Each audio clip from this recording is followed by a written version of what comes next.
అందరికీ నమస్కారం అండి. ఈరోజు చెప్పే కథ పేరు ఆ నలుగురు సినిమా. ఈ కథను రచించిన వారు జగన్నాథరావు గారు. ఇంకా కథలోకి వెళితే, చలనచిత్రం కేవలం వినోదం కోసం మాత్రమే కాదు. చలనచిత్రం మన ఆలోచన ధోరణిని మార్చాలి, మనల్ని ఆలోచింపజేసేదిగా ఉండాలి, సమాజానికి ఎంతో కొంత హితం చేయాలి అని బలంగా విశ్వసించి తీసిన చిత్రం ఆ నలుగురు. మనం ఎంత బాగా జీవించినా, ఎంత ధనం సంపాదించినా మనకు కావాల్సింది అంతిమ యాత్ర సమయంలో మనను మోసే ఆ నలుగురు మనుషులే అని, అందువల్ల అందరితో మంచిగా ఉండాలన్న మూల సిద్ధాంతం మీద తీసిన ఉత్తమ చిత్రం ది ప్రేమ్ మూవీస్ పతాకంపై నిర్మించిన ఆ నలుగురు అనే సినిమా 2004వ సంవత్సరంలో విడుదలైంది. మొదటి కొన్ని రోజులు ఎటువంటి ప్రజా స్పందన లేకుండా నడిచింది. విడుదలైన రోజు ఈ సినిమా థియేటర్లకు దాదాపు ఖాళీగా ఉన్నాయి. 2 వారాల దాకా సినిమాలకు ప్రేక్షకుల స్పందన కరువైంది. విడుదల చేసినప్పుడు 27 ప్రింట్లతో విడుదల చేశారు.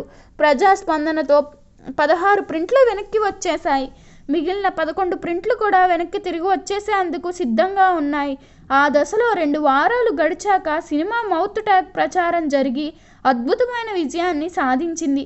హఠాత్తుగా మొత్తం రోజంతా అన్ని షోలు హౌస్ఫుల్ అయ్యాయి. ఆ నలుగురు బృందమే కాక మిగతా సినిమా వర్గాలు కూడా ఆశ్చర్యపోయాయి.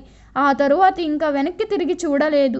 ఈ సినిమా మంచి కమర్షియల్ విజయాన్ని, విమర్శకుల నుంచి ప్రశంసలను పొందింది. అంతవరకు కేవలం హాస్య నటుడుగానే ఆంధ్ర ప్రేక్షకులకు పరిచయమైన రాజేంద్ర ప్రసాద్లోని అద్భుత నటనా కౌశల్ని ఆంధ్ర ప్రేక్షకులకు పరిచయం చేసింది ఈ సినిమా. ఈ సినిమాకు రాష్ట్ర ప్రభుత్వం బహుకరించే ఉత్తమ చిత్రంగా నంది అవార్డు లభించడమే కాకుండా రాజేంద్ర ప్రసాద్కు ఉత్తమ నటుడుగా, కోటా శ్రీనివాసరావుకి ఉత్తమ క్యారెక్టర్ నటుడుగా నంది అవార్డులు అందించాయి. పుట్ర సరిత గారు నిర్మించిన ఈ సినిమాకు కథా దర్శకత్వం మదన్ చందన సిద్ధార్థ సంయుక్తగా చేశారు.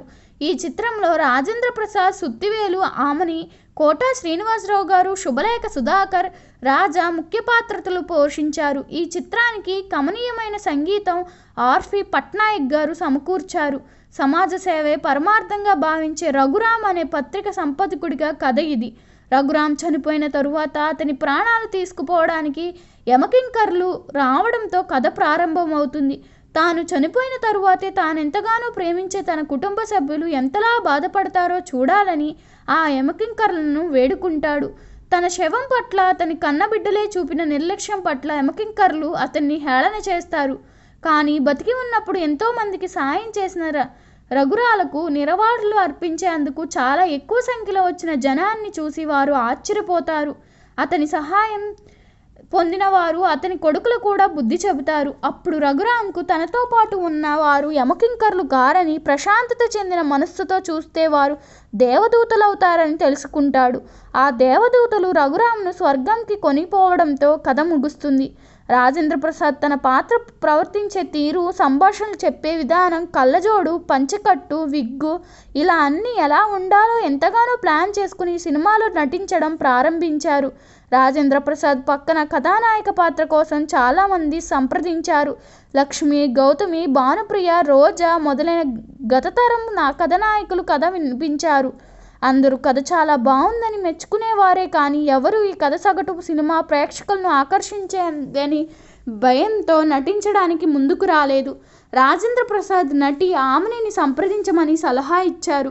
కథ విని సినిమాకు ఆమని ఓకే చెప్పారు. ఆమని సినిమాలో కథానాయకుని అంతిమ యాత్ర ఘట్టాలు కూర్పు జరుగుతుండగా దర్శకుడు చంద్రసిద్ధార్థ్ తండ్రి మరణించినట్టు తెలుస్తుంది. ఆ కూర్చు కార్యక్రమంలో నిలిపివేసిన ఆయన వెళ్ళిపోయారు. కొన్నాళ్లకు ప్రారంభించి మిగతా కూర్చు పూర్తి చేశారు.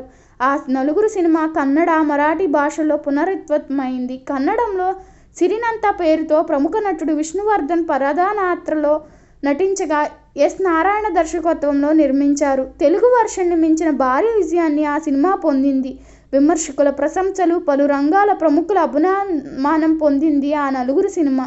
ప్రముఖ నటుడు షాయాజీ షిండే మరాఠీలో మార్చి పేరిట పునఃప్రారంభించారు. సినిమా స్క్రిప్ట్ ఎంతగానో నచ్చడంతో ఆయన ఈ సినిమాను పునఃప్రారంభించారు. అయితే మరాఠీలో సినిమా పరాజయం పొందింది. ఎలా మనకు మానవ జన్మ లభించినందుకు మనం ఏమి చేయాలో, చివరికి అతని అనుగ్రహానికి ఎలా పాత్రలు అవ్వగలమో తెలుసుకోవాలంటే ఈ సినిమా చూసి తీరవలసిందే.